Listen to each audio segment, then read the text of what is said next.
I'll tell people not to buy. We flew up to Boston, and the guy was a little self-righteous and a little we flew up, me and one of my sales guys, just for the day to see this guy, and he's taking us around. I'm a jackass. And we're sitting down in the conference room, and he said, okay, so tell me about you.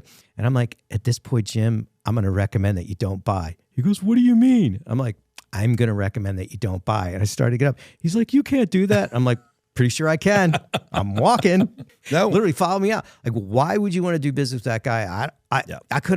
We could have hammered him for like a big number, because it was a huge opportunity. But I'm like, why do I want to do business with this guy who's going to be a pain? And I just didn't get a good vibe, right? I think I'm sure you've done the same thing where you're like, I don't think so. Well, I actually just this year we had a large client that came in at the end of last calendar year.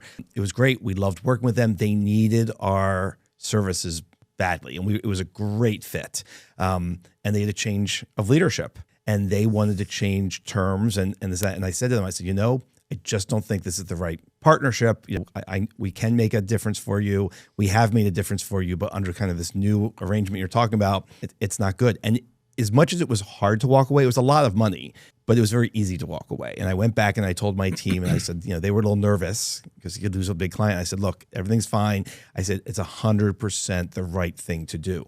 I am aware that not everybody can do that, right? If your business is struggling, or I don't have kids, and if you're if you need to generate certain revenues, so there are scenarios where we're tied into making a decision. We have to go in a direction we necessarily don't want to for the financial realities. But I do believe that when you can, and if you can, like you said, you have to follow your gut. You have to stay true. You have to be authentic, and the rest will follow. We still finished off with a great year, even though I lost this big client. It took away the negative. That would have been a very negative experience. Energy that would especially because you're very intimate with your customers. Right. I mean, we try to be. We try to help them out. They won't.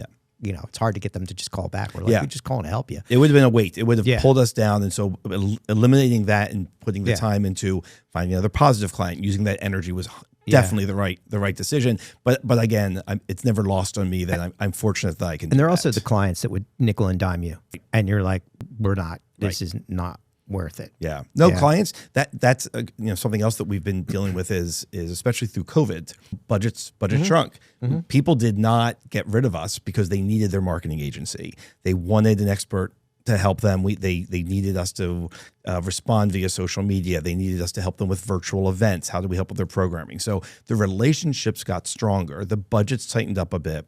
So as we came out of COVID this year, I've had to say to clients, look, we stuck with you. We worked with you. Now we have to increase the revenues to make this work. And I was prepared to walk away from clients that could not.